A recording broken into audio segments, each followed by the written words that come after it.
ça va vraiment? Comment est-ce que vous vous sentez là maintenant?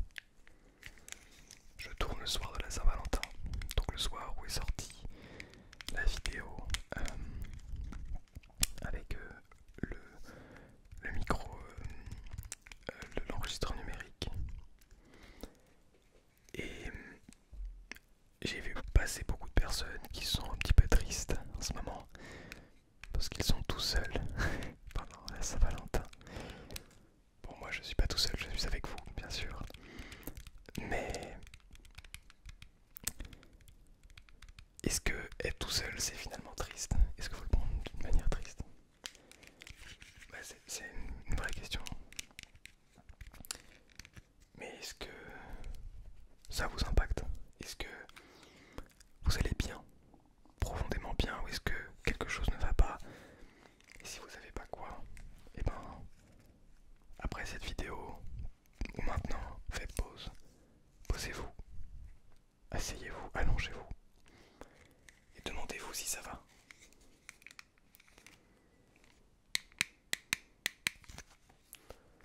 Demandez-vous si ça va.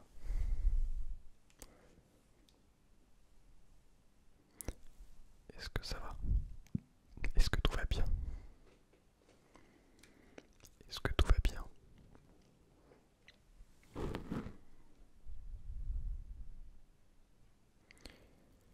Est-ce que tout va bien? Est-ce que tout va bien? Comment est-ce que tu te sens? C'est marrant, j'ai posé cette question sur Instagram. Tiens d'ailleurs, tu peux me suivre sur Instagram. Il y a le lien dans la description.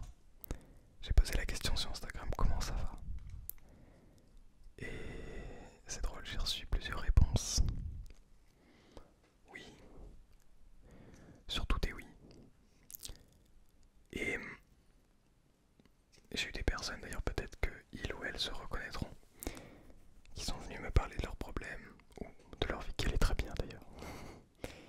Et c'était très agréable d'écouter, d'aider, d'aiguiller. Et en fait, je sais pas si vous avez entendu mon ventre. Et je trouve ça merveilleux de se dire que on arrive. Oui, c'est merveilleux. On arrive quand même, malgré, je dirais, une vie unique, des jours uniques, tout est unique. On arrive quand même à émettre des émotions négatives, à être triste, à être en colère. On arrive encore à avoir cette haine. Pas dans la SMR, heureusement, c'est pour ça que je fais ces vidéos. Mais on arrive encore à avoir de la haine partout. Et ça, je trouve ça dommage. Je trouve ça très dommage. C'est pour ça que je vous demande comment vous allez, parce que autour de toute cette haine, le problème, c'est qu'on considère que c'est la norme. Et on essaie même plus de faire attention aux petites choses qui sont là. Tiens, j'ai reçu ce livre, je sais plus si c'était à Noël ou ce petit livre proverbe à la con. Désolé pour le gros mot. Je pense peut-être vous en faire une vidéo complète, mais ce petit carnet là par exemple. Bon, vous le savez, hein, vous êtes pas bête, mais vous pouvez imaginer la texture. La texture qui est absolument, qui est toute lisse. La manière d'imprimerie, les pages qui sont faites d'une certaine matière, d'un certain papier. Alors le livre c'est pas le pire, mais la manière dont a été imprimé ces objets.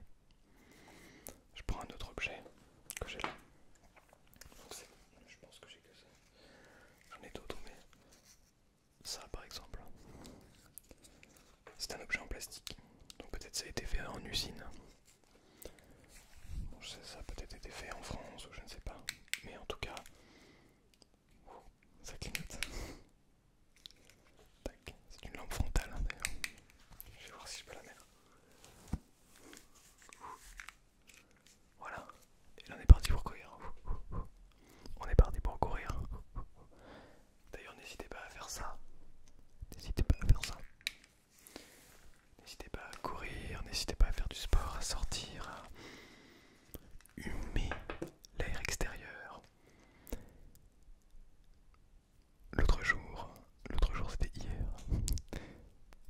J'ai simplement ouvert la fenêtre de ma chambre. J'ai posé mon enregistreur numérique. J'ai cliqué sur le bouton Rec. Et j'ai écouté. Et tous les sons, en fait, de dehors étaient amplifiés. J'entendais le vent aussi bien dans l'air, le son du vent, que le vent sur les feuilles, sur l'herbe, sur les palmiers. Il y a des palmiers, j'habite pas du tout à côté de la mer, mais il y a des palmiers chez les voisins, des arbres. Et je connais pas les arbres, mais ça m'intéresse de regarder quels arbres sont à côté. Juste là, juste ici. Je vous montrerai pas pour pas que vous puissiez voir où je suis, mais voilà. Et tout ça, en fait, beaucoup disent que, en fait, l'amour, c'est être avec quelqu'un d'autre. D'une certaine manière, oui, c'est merveilleux, c'est absolument merveilleux. Pour en avoir fait l'expérience, il n'y a pas de mots, en fait. Si le mot amour montre bien ça. Mais je pense que, profondément, c'est super important, mais j'arrive pas à l'expliquer avec des mots. Mais je pense profondément qu'on peut trouver un amour de soi avant d'aimer quelqu'un d'autre. Et grâce à cet amour de soi, ressentir encore plus d'amour pour les autres, en fait. Pouvoir exprimer encore plus de une meilleure écoute. Plus de... Comment l'expliquer avec des mots, c'est compliqué, mais pouvoir mieux ressentir ce que ressent l'autre, en fait. Et j'ai l'impression que ça se passe grâce à l'amour de soi. C'est pas l'égoïsme. L'amour de soi, c'est savoir se connaître, se comprendre, s'écouter, se connaître soi-même, je l'ai déjà dit, mais écouter son corps, écouter ses envies, écouter ce qu'on a vraiment envie, se poser les bonnes questions, se demander comment ça va.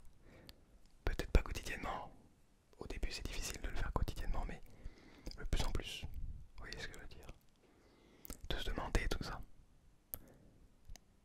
Et une fois qu'on se connaît bien, on peut pas se connaître profondément, c'est impossible.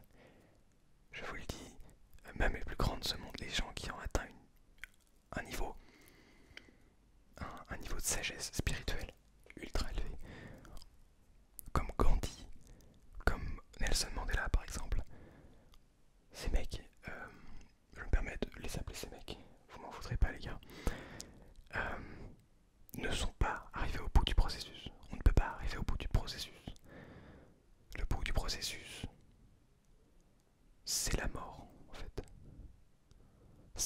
Ça conclut tout. Boum, boum, carré dans l'axe. Mais il y a beaucoup de choses avant. Il y a beaucoup de choses. On n'en est pas là encore. Et tous les jours, chaque petite chose. Prenez là, actuellement. Je sais pas, vous êtes peut-être sur votre ordinateur, sur votre téléphone. Levez les yeux. C'est beau quand même. Je vous assure, faites-en de l'expérience. Essayez, regardez un petit peu. Allez. C'est quoi cette odeur? Tiens. Tiens, pour reprendre le petit livre.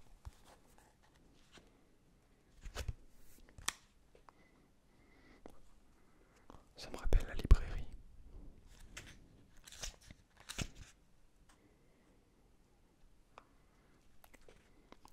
Oh, ça me rappelle quand j'allais lire au forum du livre à Rennes. J'y allais avec mon instrument de musique. C'était pas loin du conservatoire. Et puis, je me souviens, j'allais lire des dizaines et des dizaines de mangas. Bande dessinée, des fois. Mais beaucoup de mangas. Un endroit où on achète les livres normalement. Moi j'allais les lire en fait. Et j'en ai lu beaucoup. J'ai lu beaucoup de collections de séries.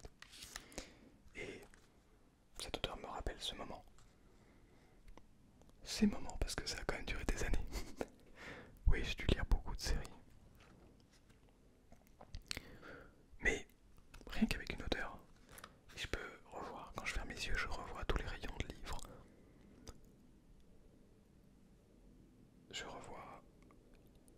Il y a un bruit, il y a un avion, je crois, qui passe, mais vous l'entendez peut-être pas.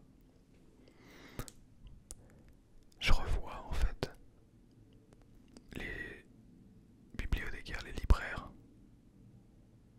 Décidément. Ok, je sais pas si vous l'avez entendu. Tant pis. Donc je revois les libraires. Super gentil d'ailleurs. Quoique je me suis peut-être fait dégager une ou deux fois. Voire plus. Mais bon, ça c'est un détail. Et voilà. Et je me rappelle de toutes ces scènes alors que je viens juste simplement. C'était pas écrit ça. J'ai pas écrit la vidéo pour ça. C'était simplement en respirant. Alors imaginez, lorsque vous entendez quelque chose qui vous est cher, lorsque vous réussissez à vous rappeler quelque chose que vous connaissez déjà. Imaginez lorsque vous réussissez à voir quelque chose que vous connaissez déjà, les souvenirs que cela peut vous rapporter, mais aussi les explications sur des choses que vous ne connaissez peut-être pas encore, de la connaissance. Ce monde est tellement beau. Et moi aussi, vraiment, malgré tout ça, tout ce que j'essaie de faire, il y a beaucoup de moments où je me sens triste, vide, bizarre, un sentiment spécial. Et de plus en plus, j'arrive à comprendre que, ouais ok, ce sentiment est là, faut l'accepter, y a pas de souci. On a besoin d'être triste, on a besoin d'être en colère. On doit exprimer nos sentiments. Si on ressent de la peur, si on a peur, si on est terrifié, si on est tétanisé, non, j'ai pas peur. Jamais j'ai peur. Je n'ai pas peur. Pas du tout. Non, au contraire. Oui, j'ai peur. Qu'est-ce qui me fait peur? Mais ça me fait peur. Vraiment, profondément. Mais pourquoi? Je sais pas, peut-être ça vient. Oh oui. Quand j'étais petit, j'avais fait un rêve. Un rêve où quand je fermais les yeux, il y avait un monstre que je voyais tout en haut des escaliers qui venait. Moi, je redescendais tous les escaliers. Boum, il y avait 3 étages. Je courais très vite. Puis j'arrivais tout en bas et je voyais le monstre en haut avec une sorte d'ombre maléfique. Une sorte de grande minotaure, oui. Salut à ce minotaure, mais là pour le coup ce n'était pas un gentil minotaure, c'était un méchant minotaure. Comme une sorte une énorme ombre avec des cornes, avec beaucoup de fourrure, mais quand même avec une forme un petit peu humanoïde. Et ça me faisait peur, ça me faisait sursauter, je remontais.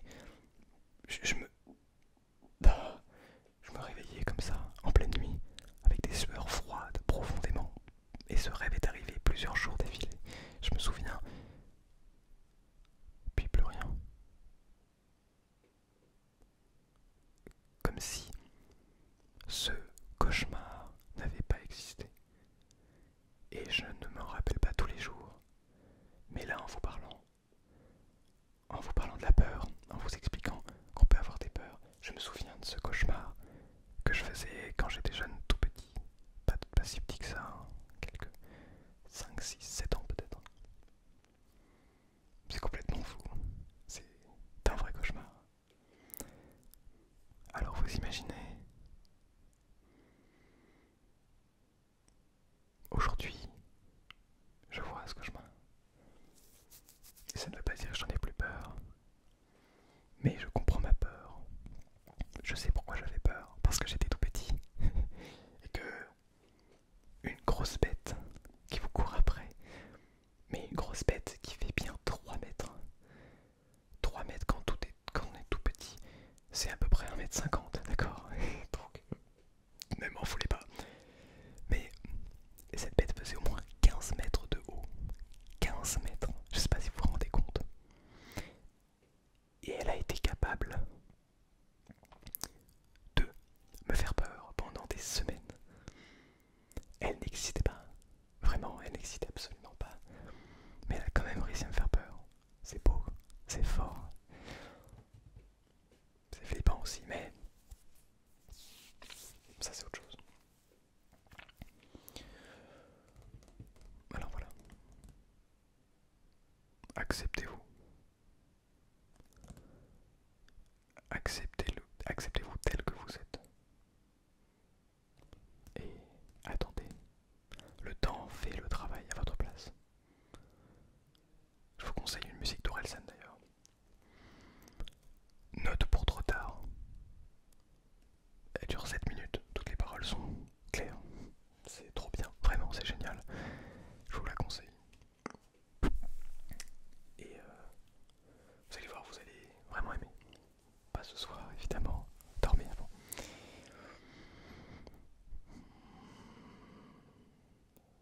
C'est important de prendre le temps.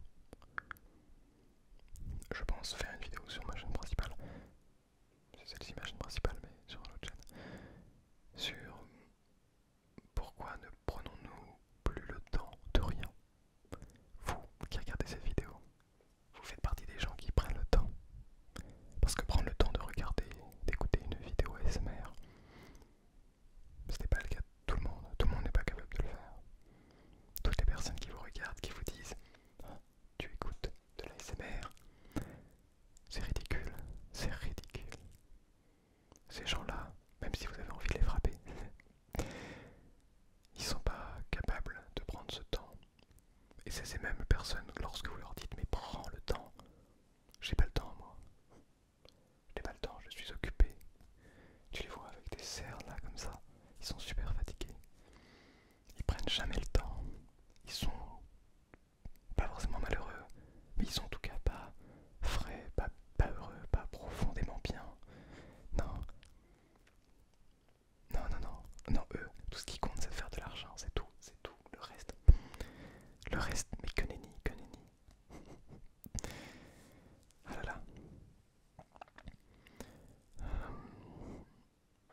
Ouais, ouais. J'ai l'impression que le fait de parler, ça donne envie de dormir. Les paupières sont de plus en plus lourdes. Je suis désolé, je vous avais prévenu, je crois, en début de vidéo, mais... Voilà. Alors, j'espère que vous m'écouterez, que vous serez capable de vous écouter, de permettre aux autres d'être bien à vos côtés. Vous êtes les meilleures personnes de votre vie. Ne lâchez surtout rien. Soyez vous-même à tous les moments de votre vie.